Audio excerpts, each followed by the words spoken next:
Hey guys, Equinox here, and this is going to be the Waycrest Manor full dungeon guide. I'm going to go over every mob, every boss that we pull, and then how they work, and little tips and tricks.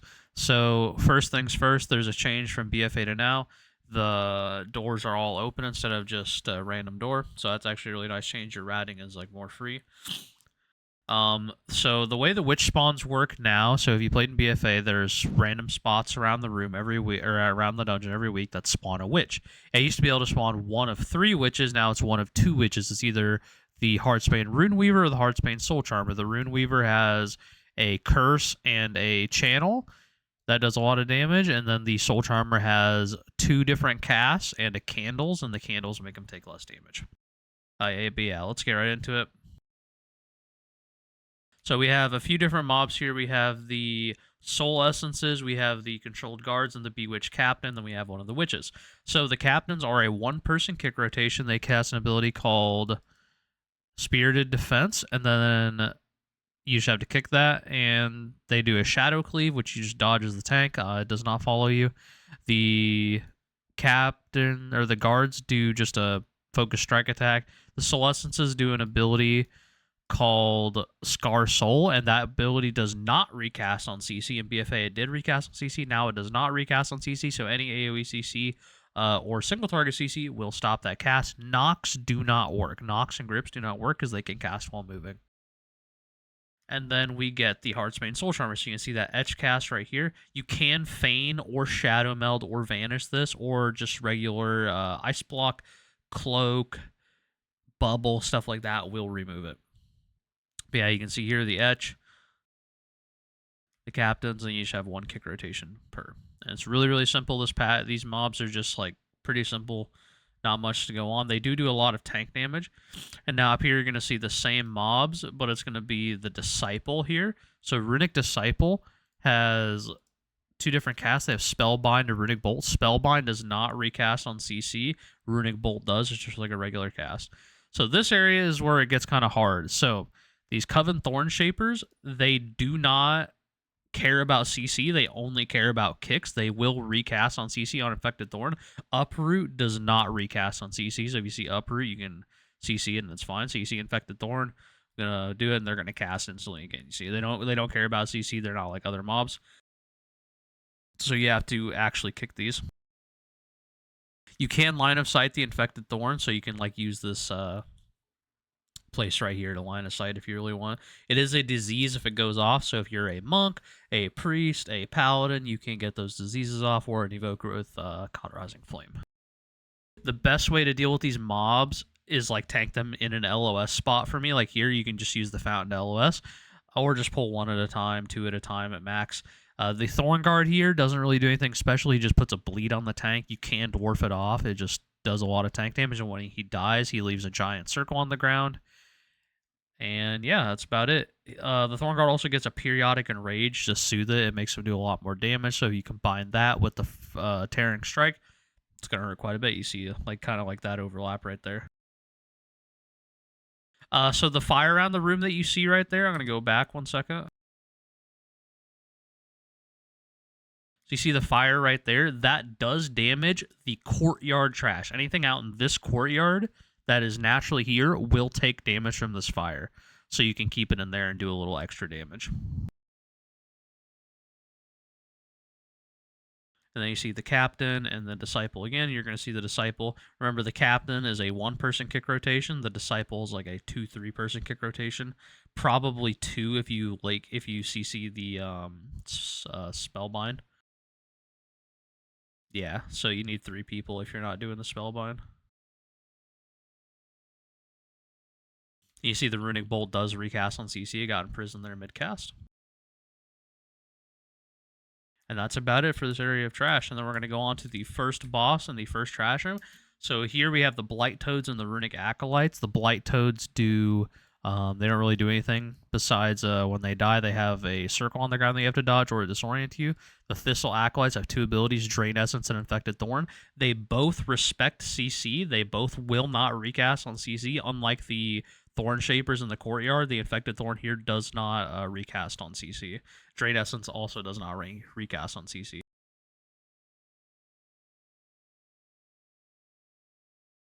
so you can take the thorn there. Then we kick it. Then the drain essence will get CC'd.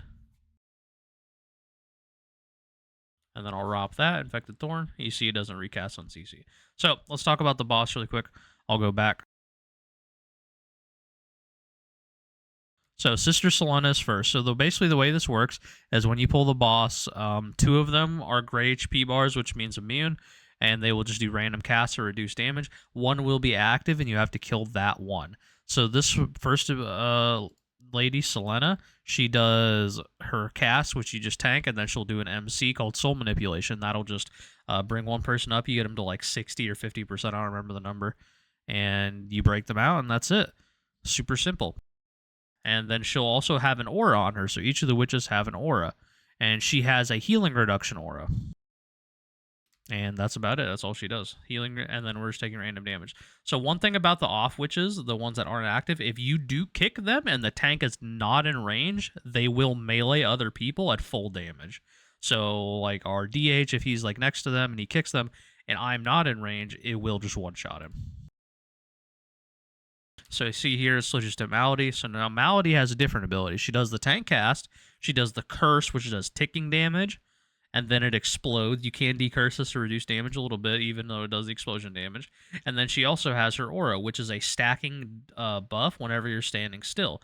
So you can either jump, strafe, whatever to remove this. Here's the curse. You see it goes on everyone. It hurts a lot. Like having decurses here is actually so helpful. And the healing reduction aura is now gone. And now we have Briar. So Briar has like a Thorns kind of aura. Whenever you have an instance of damage hit her, it does damage back to you, a flat amount. It has an ICD to it, so it's not like you're just going to ruin yourself if you have a bunch of ticks.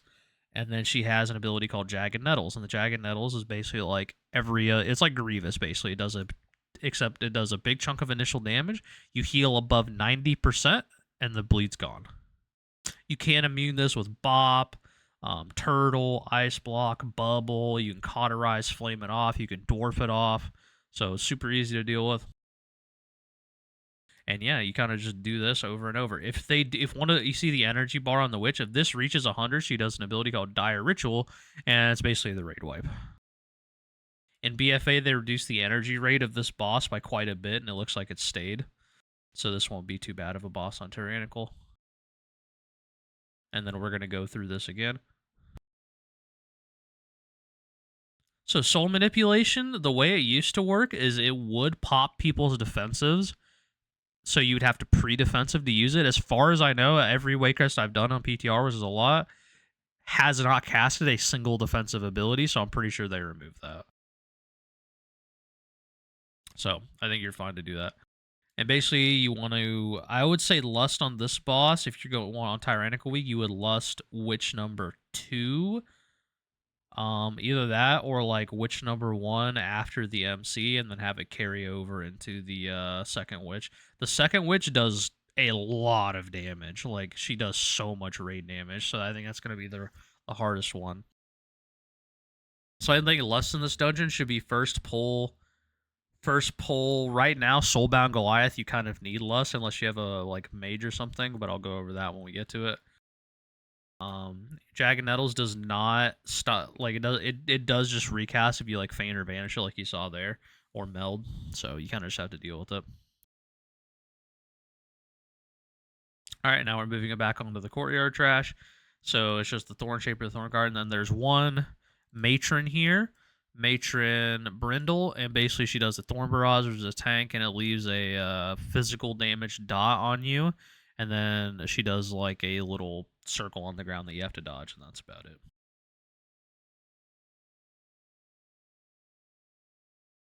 There's the Thorn Barrage. You can deflect or like dodge these Thorn Barrage casts, so Brew doesn't deal with it too bad. DH was fine as well. And there's the circle you have to dodge. Oh, that's from the Thorn Guard, yeah. And then this is the circle she does, yep, right there.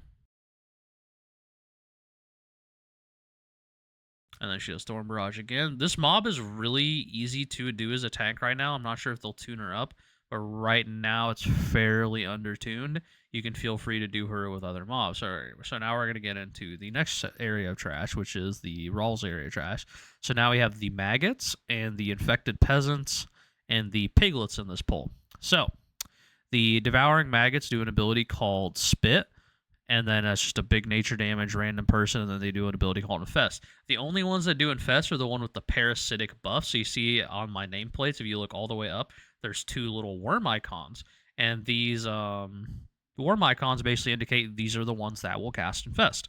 So all you have to do is either CC it or kick it. It does not recast on CC, so you can just do 1 CC, and the piglets just do a tank damage. That's it. The infected peasants do a little bit of random group damage with the infected blob, and when they die, they will spawn more maggots. And yeah, and the Pallid Gorgers here. So Pallid Gorgers, if you watch the Told Us Our video, we're going to talk about safe spots really quick. So the fountain, you can get on top of the fountain, and the Pallid Gorgers will not leap to the people on the fountain. If you're in melee range, they work exactly like the Juggernauts. Anyone in melee range, as long as one person is out, will not get picked. So you just have the people on the fountain stay up there, and then the gorgers don't worry, or the gorgers don't leap. As you can see, we died to the yeah. Don't pull Matron Brindle when you're doing this pull. By the way, I know I was saying she's easy, but it makes it kind of awkward. But yeah, you guys can kind of see like the learning process that goes through. Like you're trying like different pulls, what you can get away with, and some pull combinations just aren't realistic. You know, they're a lot harder to deal with. Yeah, you can kind of see the Pallid Gorger. So what the Pallid Gorger does is it just leaps out and it puts a big bleed on the target. This bleed does like have multiple applications. So if you get 2 leaps, it puts 2 bleeds. And if you're stacked, it does count as 2. Or if you're stacked, it puts it on multiple people. So you either want to be spread out or you get on the safe spot.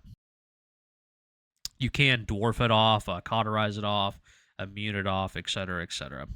But obviously, you'd rather not deal with this. As you can see, it does an absolute truck ton of damage. And yeah, that's kind of the whole deal. And then there's the maggots that spawn from the infected peasants. They also do an ability called Wretch, which does not recast on CC, and it just does a frontal damage. There's me showing my talents. Kind of irrelevant, but yeah, you can see that little hint into the brew guide. It's going to be coming out soon. And then we're deciding between a Soulbound Goliath and a pole. So here we're going to reset Raw. So here's a little trick for you guys when you're grouping up this area of trash. Have someone or yourself, if you're playing Night Elf, reset the boss. Makes it super easy to group up. You don't have him just sitting there, because if you do pull him, then he just wipes the whole group. Alright, so we're going to see the Banquet Stewards, more Piglets, and more Pallid Gorges. So the Banquet Stewards work a little bit different than they did in BFA. Dinner Bell used to be like you could do something to Dinner Bell and it would actually, do something. Like you could stop it. But now it is unstoppable and you have to move out of it. It does a giant AoE damage and silence. And we have the Revelers here, which is just tank damage, and then more Pallid Gorgers. That's pretty much the entire area. It's just dealing with the stewards.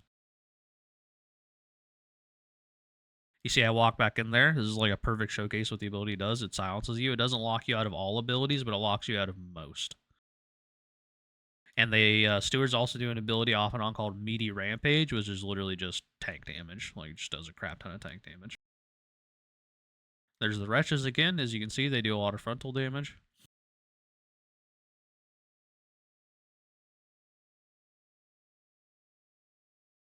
And the Pallid Gorgers haven't leaped out here unless the DH leak goes a little too far. So you can just see like how good it is to ignore the Pallid Gorgers and how helpful it is. And yeah, that's kind of the whole deal. Now we're going to move on to the next part, Soulbound Goliath. So this guy works in a certain way. So he has a stacking buff called Soul Harvest. It just stacks up over time, 5% a stack. And he has two abilities, Crush and Soul Source. So Crush is the tank damage. And you can dodge this, you can parry it, etc., etc. So like here, it just does damage to me, it does quite a bit, and again, he stacks. So the Soul Thorn here, this is the hardest part of the fight because they buff this by a lot. It just puts a debuff on one person, it stuns them, and you have to break them out. It does ticking damage. You can break out of this by either being a mage, DK with Icebound Fortitude, stuff like that. You can pre-immune it with like Ice Block. You can bop it off. You can also be a druid in like bear cat form it and be immune to it. So yeah, and mages, if you don't take Shimmer, you can blink out of it and just completely immune it. So there's quite a bit of ways to deal with this. And to drop the stacks, you have to run him over fire. So if you run him over fire, it'll start consuming the stacks. He'll be disoriented, and he'll start doing a lot of group damage. And he'll spawn these little red guys that walk around and chase people and do a lot of damage. And basically, you want to walk away from them because they care about healer aggro the most, or healing aggro. So like tank self heals, DPS self heals, stuff like that. And you'll see one of the soul thorns that goes on Quasi here, and it'll immune it. So you see it went on Quasi, and he's our druid, and you see no soul thorn. It doesn't go on him. It's just completely immune. You're gonna see I'm gonna reset here, and it's gonna do a crap ton of damage based on how many stacks the boss has. So if you have like 60 stacks, it's gonna do more damage. So you want to be conscious of when you're clearing. I like clearing on the second or third soul thorn, so that way you can, go through all your DPS rotations, and then like do one big defensive rotation, and then the boss should die on 4. On Tyrannical, you might want to do like 2-2-2 instead of like every 2 soul thorns instead of every 3. Every 3 might line up for defensives better on your group, so it just depends what your group comp is. If your group comp has like 1 minute defensives, 2s are good. If your group comp has like 2 minute defensives, you probably want to do 3 or 4 if your tank can live that long. And you can see how absurd the soul thorn damage is. This isn't even tyrannical. This is tyrannical, would be so much worse. But yeah, it's literally the whole deal with this boss. It just rotates through those abilities, and you just drop stacks when you can. He does soul thorns again. Goes on Karm.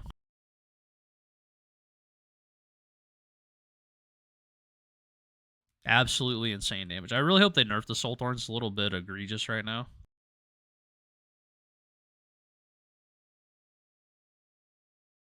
And then we go on to the next boss. So the rest of this raw trash area is literally just maggots and the boss. That's it.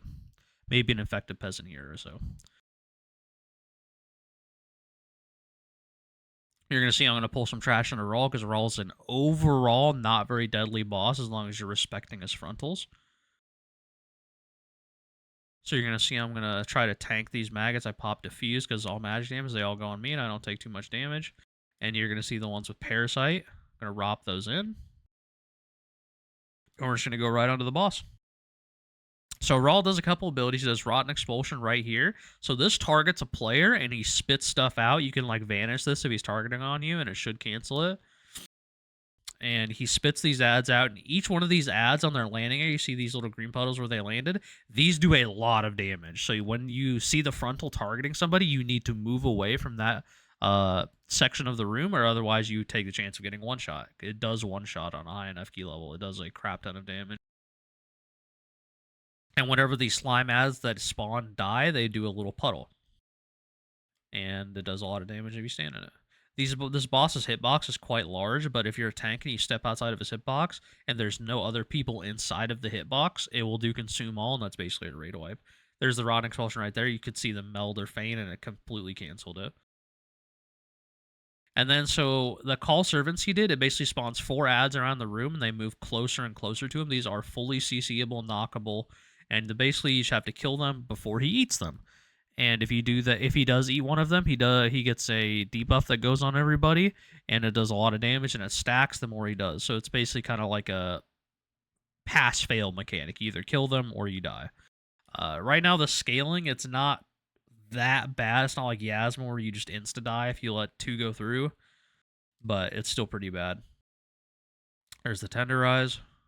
You can also vanish or feign this, or vanish or shadow meld this, and it does cancel one of the frontals.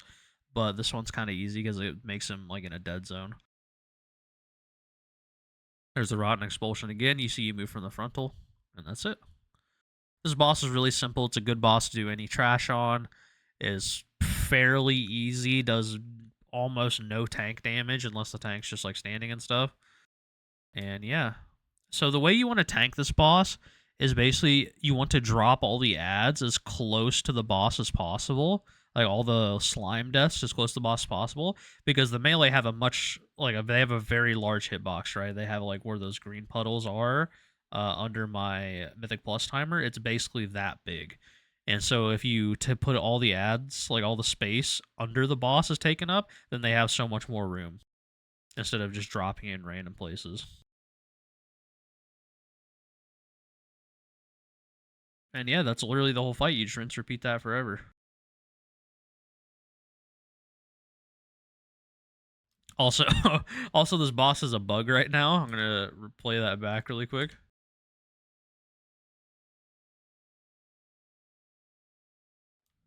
So sometimes when he does tenderize, the animation is nowhere near where it's standing. So look at our priest. He's all the way over here. Like look at he's right above the issue reporter. Tenderize kills him. I think the it does not update your character fast enough on PTR. That's a fun bug. But yeah, that's it. Let's go. So now we're gonna do some Hunter's Lodge trash. So Hunter's Lodge trash, I honestly think it's pretty easy. I think it's kind of chill.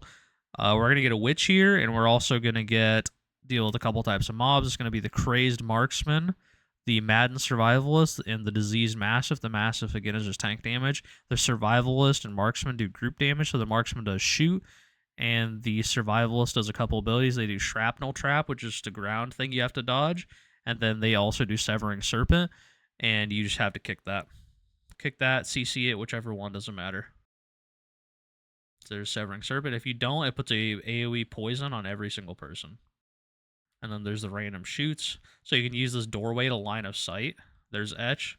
So etch paired with like shoots is gonna hurt quite a bit. As you can see, our priest gets exploded. And you can see the severing serpent cast here. There's one. Roar, stopped it. Kick the other one. Easy. Then you're gonna see the shrapnel traps. You should have a good view of them once this fight's over. Maybe not. Yeah, they're off to the side. You won't see them. Yeah. Oh, there's one right there. And so the reason we're going this side, so the way that, like, again, going back to the random witch spawns, the reason we're going back this way to go downstairs is because there's no witch spawn over here. We know that for sure because there's no witch spawn on that side downstairs. There is a witch spawn going through the kitchen, though. So we're going to ignore that because we don't need the percent. And we're going to go back this way. So you're going to have to kind of learn all the weekly witch spawns. I'm sure someone will have, like, have some data about it, but maybe it's completely random. I'm not sure, but it should be deterministic. We'll see, though. I'll let you guys know if I figure that out. And we're going to go down here. This trash, you mostly just want to skip it. It's just very enclosed area, not very percent heavy, not really worth it. I'm going to die here because I don't have an invis pot. And we're just going to get rezzed. If you do end up pulling Matron Alma right here, she does Decaying Touch, and which is just a tank debuff. You can diffuse that back. Again, this will be in the brew guide, and it'll put the damage taken debuff on her, and she'll do a curse on you. And then you just kick Ruinous Bull Volley. That's about it. Alright, so this next area is the Soul Essences again, and then there's going to be the Heartsbane Soul Charmer, which I mentioned earlier, and the Coven Diviner. So the Coven Diviner is pretty much like the Soul Essences. She does a little bit less damage. And yeah, you just kick it. Soul Charmer, you also have to priority kick because it's like a 3-person kick rotation. These Soul Essences you want to CC. Beam helps a lot here.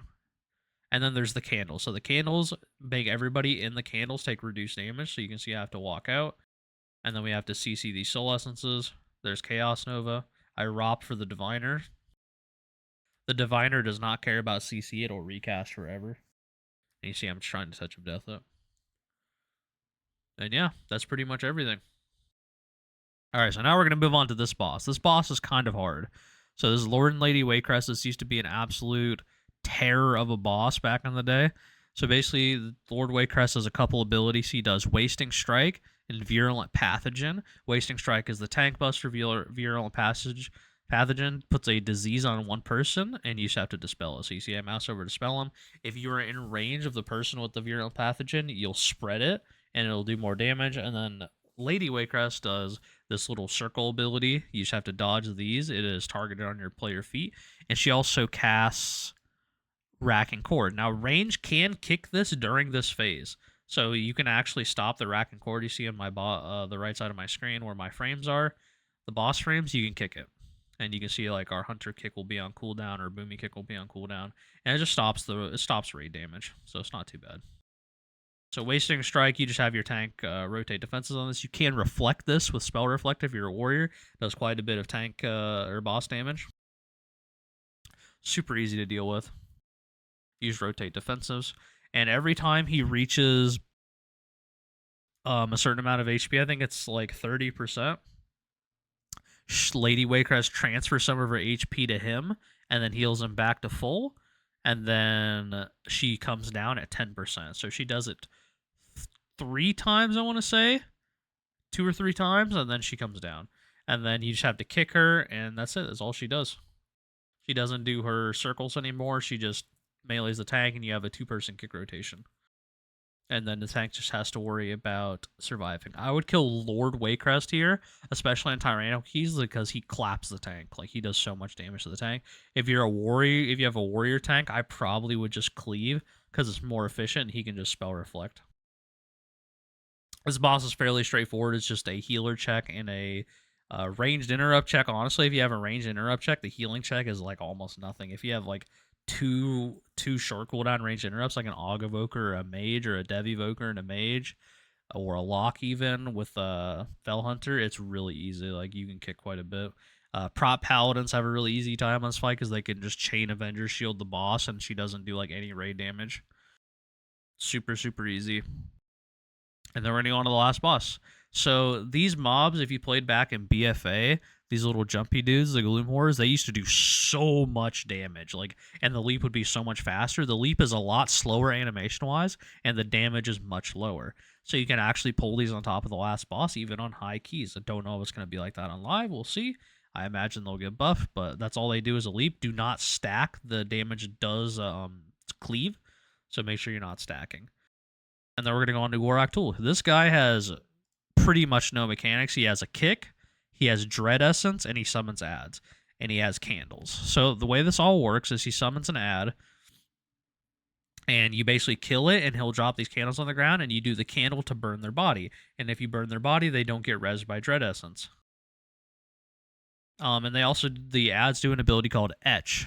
And this little Etch ability basically stuns whoever does it when they get off, and it does a lot of damage. You just want to make sure you CC it. You just have to CC it once.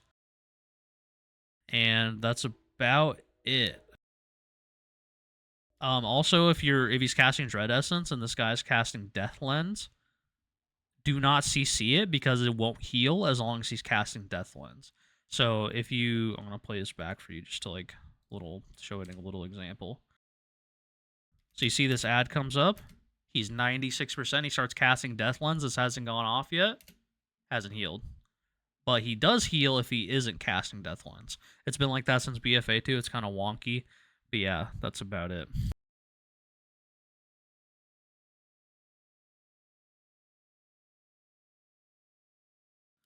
And we're just going to keep redoing this fight. There's Death Lens. Some CC doesn't work on this. Like Blinding Light doesn't work on this. Fears don't work on this.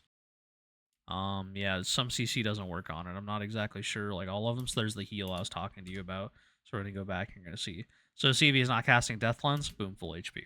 So whenever you see Death Lens about to cast, you kind of get the idea. There is like a fine line of like how much you want to ignore these ads and like get more value on the candles. You have one for every ad, but you can get more boss damage depending on how much CC your group has. If your group has a crap ton of CC for this, then you can kind of just ignore them. See, that one didn't cast Death Ones before the Dread Soul. And yeah, it's the whole dungeon. Super straightforward. This last boss is pretty easy. You just have to rotate defenses on the big explosion, the Dread Essence, and that's about it. Super easy. Hope you guys learned something. Hope you guys enjoy. Make sure you like, subscribe in the video. Check out my other dungeon guide videos. I have 4 left, I believe, and then I'll be done. And the brew guide will be posted in a few days. So peace out, guys. Love you guys. Hope you have a good one.